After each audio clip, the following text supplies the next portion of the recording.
Hey, what's up, bienvenue dans cette nouvelle vidéo. J'attendais un élément déclencheur pour faire des vlogs.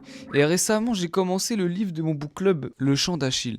Dans ma dernière vidéo, j'avais parlé du fait que c'était une histoire autour de Patrocle et Achille et de leur amitié. Eh ben, on va en parler. On va revenir sur le mot, on va revenir sur la définition de l'amitié. Donc, au début du livre, on me présente Patrocle, donc c'est lui qui parle.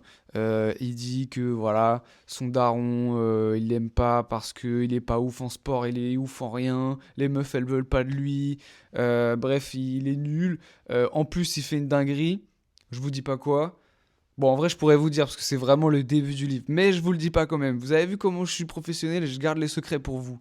Bref, et à un moment, il doit aller à Fti. Déjà, trop marrant comme nom de. T'imagines, t'habites à Fti.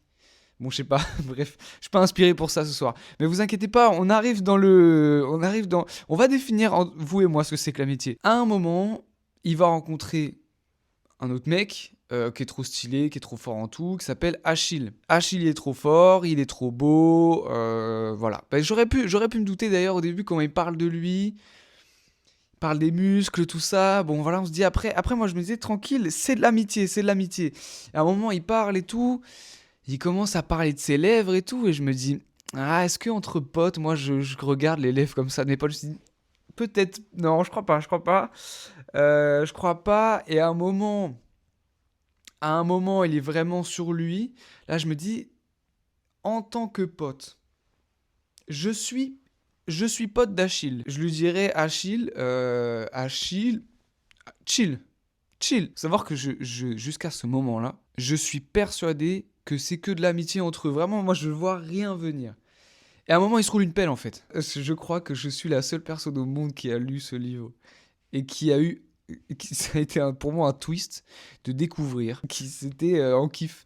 Alors qu'il y avait vraiment. Je sais pas comment expliquer ça, c'est fou. Essayez de le lire en pensant qu'ils sont potes. Je sais pas, ce qui me fait rire sur ce livre, c'est que j'aurais dû m'en rendre compte parce que Achille, son père, il lui propose des meufs et tout. Il lui dit. Et Achille, il fait que de refuser toutes les meufs, tu vois. Et moi, au lieu de me dire.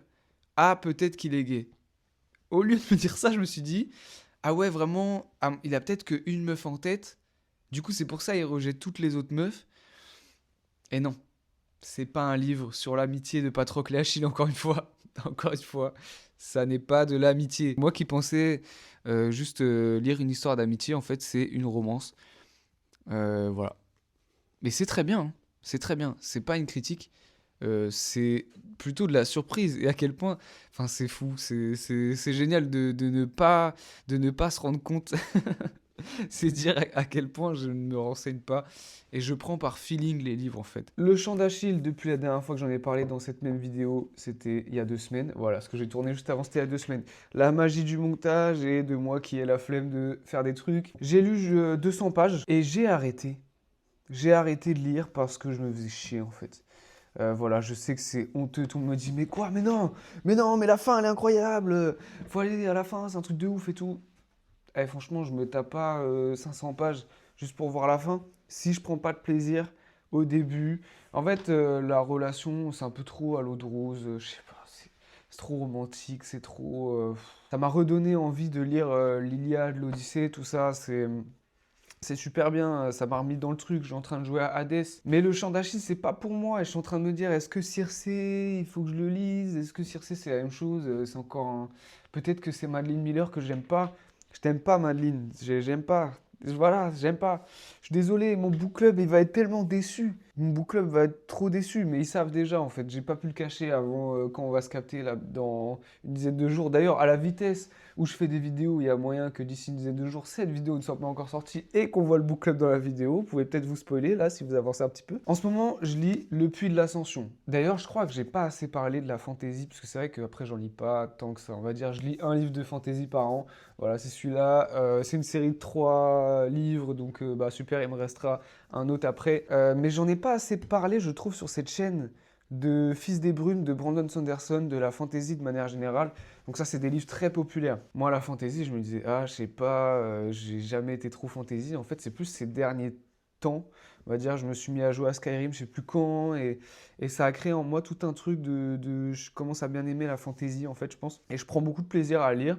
Même si je vais être honnête, il se passe pas grand-chose dans ce tome 2. Et il y a 1000 pages où il se passe pas. Genre, il y a des trucs qui se passent, mais c'est pas. Je suis en train de me rendre compte, je le vends super mal. En fait, j'adore les mondes de fantasy. Et j'ai compris, avec Haruki Murakami d'ailleurs, je suis fatigué là. J'ai compris que ce que j'aimais dans la lecture, dans certains livres, parce que c'est pas tous en vrai, dans certains livres, c'est genre le mystère. Genre, je connais pas tout du monde. Ah, en fait, à chaque fois, dans le premier livre et le deuxième, on est tenu en haleine tout le long pour un truc qui va se passer à la fin, qui est un danger un peu mystérieux, un peu, on se dit, mais comment ça va se goupiller? Je lis des livres. Eh ben, c'est bien. Mais là, j'ai un peu le mort de me dire que ce qui va se passer, je pense, se passera dans 500 pages. Voilà, c'est chiant parce que vous comprenez pas de quoi je parle, parce que vous dites, voilà, mais je peux pas parler du tome 2 sans vous spoiler le un. Donc, ce que je peux juste vous dire, c'est que l'univers est trop bien. Je trouve que c'est super bien construit, la magie autour du métal qu'ils ingèrent. Je peux vous parler du livre un plutôt, pour éviter de spoiler le 2. Il y a un seigneur maître en fait qui domine complètement la cité de Luthadel. Et en fait, ce seigneur maître est immortel. Pour que la société fonctionne, il y a des nobles et des ska. Les nobles, voilà, c'est un noble. Un ska, c'est un esclave. Et donc forcément, qui dit esclave dit plein de choses pas terribles. Les nobles, ils font ce qu'ils veulent des esclaves. On suit la perso principale qui s'appelle Vin, qui est une voleuse ska et qui découvre ses pouvoirs de fils des brumes. Mais au début, c'est pas elle qu'on voit d'ailleurs. Je dis ça, mais c'est un personnage qui s'appelle Kelsey, qui lui va trouver Vin. Et Kelsey, lui, veut renverser l'Empire. Donc le livre 1 est très très bien, bourré d'action. Le seul reproche que je fais à chaque fois sur les livres de Brandon Sanderson, je trouve, déjà, c'est qu'ils sont un peu trop longs pour ce que c'est.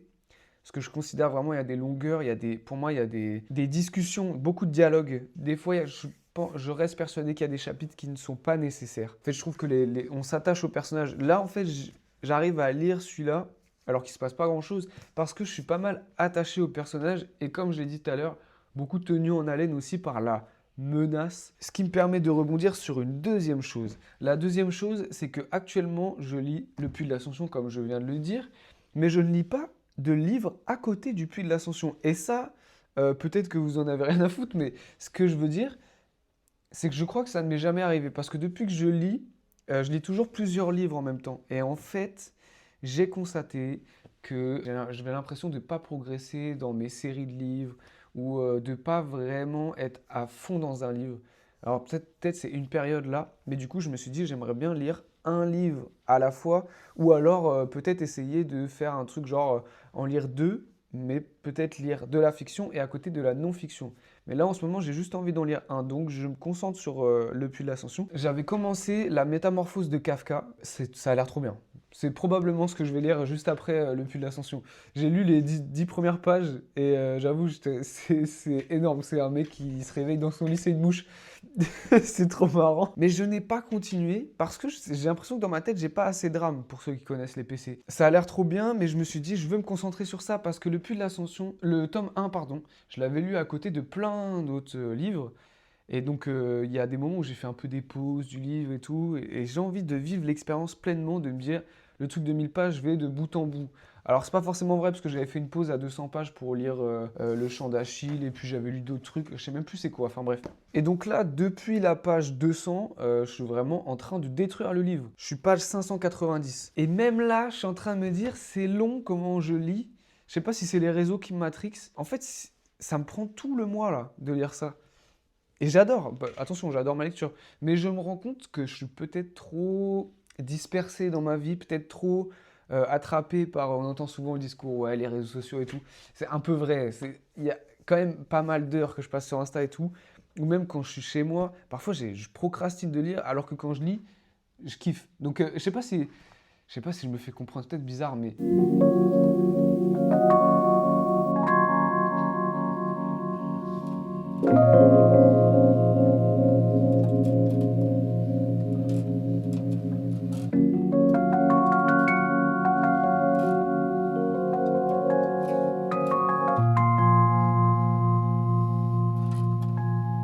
je suis actuellement page 703 du Puits de l'Ascension. Je dois dire que c'est vraiment cool parce qu'il y a plein d'enjeux politiques qui sont en train de progresser. Mais là, c'est fou parce que j'ai fini un chapitre, il y a eu un combat exceptionnel. Vraiment sanglant, hardcore. En fait, c'est fou parce qu'on dit souvent que ces livres-là, pardon, c'est des young adultes, parce que voilà, c'est assez léger au niveau des discussions et tout. On dirait que c'est la fantaisie un peu léger. Mais je trouve qu'il y a quelques moments dans ces livres où, en fait, on va être amené à faire face à des trucs un peu hardcore. Même des scènes très sanglantes, même des lieux très, très sanglants. C'est un combat qui comprenait Vin, du coup, la personnage principale, et elle se battait contre d'autres personnes. Voilà, je peux pas trop en dire.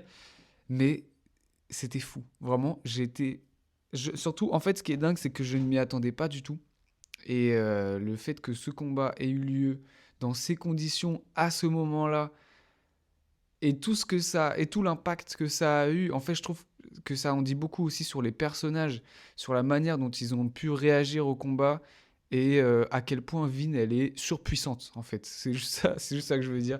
C'est Vin, elle est trop badass de fou. Et pour ceux qui veulent savoir de quel combat je parle, quand vous lirez le livre, c'est le chapitre juste avant d'arriver à la troisième partie. Et en fait, malgré les défauts que je lui trouve, qui sont qu'il y a trop des longueurs, parfois il y a des chapitres que je trouve à la limite d'être inutiles parce qu'ils font que répéter la situation où on en est, qu'est-ce qu'on pourrait faire. Il y a beaucoup de recherches aussi, donc c'est intéressant parce que parfois dans les recherches il y a des pistes. C'est pas les chapitres les plus intéressants. Moi j'aime bien tout l'aspect politique en fait vraiment de ce livre-là. Et du coup là j'ai trop envie de savoir la suite. On est dimanche, comme vous pouvez le voir, je suis en jogging. Et qui dit jogging et dimanche dit lecture paisible. Normalement, si j'avais pas un animal en pleine forme qui avait décidé de courir partout dans l'appartement à ce moment-là. Mais je sais pas, c'est un truc de fou. Les chats, ils sont vraiment à l'opposé de nous, je trouve, en termes d'énergie.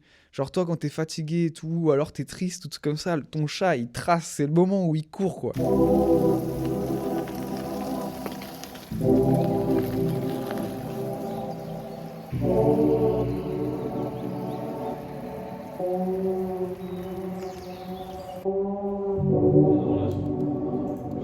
récapituler un peu pour la suite, on va avoir les agrégations. Donc ça se fait avec un losange blanc.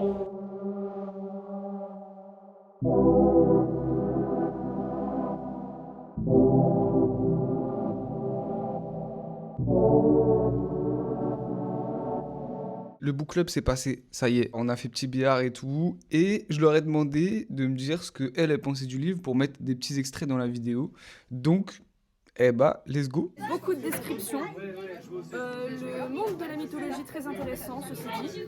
Des personnages complexes et ambivalents. De manière générale, j'ai bien aimé, je mettrai un 3 sur 5. Moi, j'aime pas mettre des notes, j'aime bien juste donner un avis général. C'est trop chiant. Une réinterprétation De Madeleine Miller sur la mythologie grecque, Ok. avec Patroc et Achille. Ça, c'était intéressant, mine de rien. Sympa d'avoir eu les points de vue de Patroc et non d'Achille, pour avoir un autre prisme en fait, de Achille. Ouais. Ça, c'était sympa. Ok. Et dans l'ensemble, j'ai bien aimé. Je conseille et je pense que je vais lire Circé. 4 sur 5. Bravo Solène. Merci Clément. Moi, j'ai particulièrement kiffé. Ouais. Je connaissais rien à la mythologie. Je trouvais que c'était une bonne façon de s'intégrer au concept. Je trouvais que la relation entre les personnages était vachement cool. La relation aussi, le rapport homme-femme, ce genre de choses. Le rapport à la guerre aussi. Et que j'ai trouvé hyper drôle. Très ironique. En fait, ils vont à la guerre juste pour se battre. Non, globalement, c'est une bonne introduction à la mythologie. Et c'est Ah oui, c'est vrai parce que toi tu découvrais la mythologie du Ouais. coup avec ce livre-là. Complètement. Et du coup, je trouve que c'est une bonne introduction à la mythologie. Et pour ceux qui ne sont pas du tout à l'aise avec ça ou qui se disent que c'est trop gros, il y a trop de choses à apprendre, c'est une bonne porte d'entrée. Avant de clore ce vlog, je voulais dire deux choses. La première, c'est que j'ai presque fini Le Puits de l'Ascension. Normalement, je m'étais dit ça serait cool que je finisse de lire pour ce vlog-là. Mais j'ai un peu tu sais, ce truc de, tu sais que la fin, elle est bien. Enfin, là, c'est vachement intéressant ce qui se passe. Et du coup, je lis pas. C'est trop bizarre. Genre, je fais une pause dans le livre alors qu'il me reste très peu de pages, genre 50 pages. Enfin, tu vois, sur un livre de 1100 pages, c'est très peu. Voilà, j'ai pas fini, mais globalement, mon avis est le même et ne changera probablement pas avec la fin. Je me doute pas trop ce qui va se passer à la fin, mais ça reste un bon livre que j'ai bien apprécié. Et je suis content d'avoir passé mon mois avec. Deuxième chose, j'ai acheté 5 livres parce que même si j'ai des livres à lire qui m'attendent là, je n'ai pas assez de livres, il m'en faut encore plus. Vive la surconsommation. Non, pas du tout, c'est pas du tout le message que je voulais passer. Mais je sais pas, ça faisait longtemps que j'avais pas acheté de livres et il y a certains auteurs que j'ai trop envie de relire, genre typiquement Stefan Zweig. Donc de Zweig, j'ai acheté 2 livres. Parce que l'année dernière, j'avais trop kiffé. J'avais lu à l'époque Le Joueur d'échecs. Puis... Putain, c'était lequel l'autre? Lettre d'une inconnue, je suis un ouf d'oublier. Lettre d'une inconnue, c'était trop bien. Donc super auteur qui a tendance à faire des livres assez courts, comme là. Donc c'est pour ça que je ne l'ai pas relu, je pense, parce que j'ai du mal avec les livres courts. Je trouve que c'est trop éphémère, j'ai pas le temps de m'accrocher, mais lui arrive à quand même écrire des histoires mémorables alors qu'elles sont courtes. Donc voilà, je voulais lire à tout prix 24 heures dans la vie d'une femme, que j'ai ici. J'ai aussi pris la biographie de Marie-Antoinette, parce qu'il a fait plein de biographies. Du coup, j'ai envie de voir comment il fait ça, comment est-ce qu'il écrit, est-ce que c'est bien, voilà, est-ce que c'est aussi bien que les histoires qu'il invente. Je connais un peu l'histoire de Marie-Antoinette par rapport à ce que j'ai appris à l'école, enfin voilà. Mais là, j'ai envie d'en savoir plus, ça m'intéresse, c'est une période qui m'intéresse, c'est... Voilà, ça a l'air trop bien, je suis trop content de revoir du Zweig, et je vais en profiter à mort. Et là, je me suis dit un truc aussi, c'est qu'il faudrait que je lise plus de femmes, parce que je lis que des hommes, et vas-y, on est dans notre misandrie ici en fait. Donc j'ai acheté 2 livres par des autrices qui me donnent trop envie de... Enfin, j'ai trop envie de les lire. Donc ça, c'est un livre de Djaïli Amadou Amal, qui est une écrivaine camerounaise. Donc j'ai jamais lu de livre venant du Cameroun. Voilà. J'ai un peu aussi envie de découvrir de plus en plus les pays. Là, j'ai la littérature russe aussi. Enfin, d'essayer d'étendre un peu... ma soif de connaissance est insatiable. Donc, j'ai... Donc voilà, et en fait, globalement, c'est un livre qui parle des mariages arrangés. Et je crois que même entre cousins, enfin, c'est une dinguerie. Apparemment, c'est une militante féministe aussi. Enfin bref, une queen, on va dire. On va dire que c'est une queen. Mariana Enriquez, qui a écrit, il me semble, Notre part de nuit, si je ne dis pas de bêtises. Et là, j'ai pris Les dangers de fumer au lit, parce que la cover, le titre... Tout me donne envie d'aller lire. Sur Goodreads, j'ai cru comprendre que les gens étaient... Enfin, les avis populaires des gens sont plus ou moins déçus et préfèrent les autres livres de Marina Enriquez. Donc c'est principalement dans le registre de l'horreur. Hein. Moi, j'ai lu en horreur Carrie, que j'ai pas trop aimé. Mais je sens que c'est un registre qui peut me plaire. Et donc, j'ai envie de creuser. Donc c'est un recueil de 12 histoires d'horreur, voilà. Et j'aime trop le titre, je trouve ça génial. Le danger de fumer au lit. Et un squelette qui fume, je sais pas, c'est trop cool. Voilà, c'est juste parce que c'est trop cool que je l'ai acheté. En fait, voilà, on va pas faire genre ici, on juge les livres aussi aux couvertures. Même si pas tous les livres que j'ai sont beaux, mais bon, bah là. Puis évidemment, la trilogie des Fils des Brumes. Là, j'ai fini le presque 2e livre qui est Le Puits de l'Ascension. Et le 3e, c'est Le Héros des siècles. Sachez que si j'ai envie de me spoiler, il me suffit de lire là derrière. Ne lisez pas, ne lisez pas, ne lisez pas. Oula, j'ai failli le lire, Parce que, en fait, le 2e, là, ça spoil le premier dans la 4e de couverture. Donc, pro tips, quand vous lisez des séries, ne lisez pas les 4e de couverture des tomes d'après. Et évidemment que ça va spoiler, ça part de la fin du livre d'avant. Donc, voilà. Donc, c'est Le Héros des siècles. Et après, la trilogie sera terminée, même si je sais qu'il y a le livre 4, 5 et 6, mais je crois que c'est plus avec les mêmes personnages. Et c'est bien plus tard, genre 200 ans plus tard, enfin j'en sais rien. 1000 ans peut-être même, 2000, allez on peut dire tous les chiffres. Et merci d'avoir regardé cette vidéo, et on se dit à la prochaine. Ouais, on se dit ça. Et mon chat il est parti, je sais même pas quand.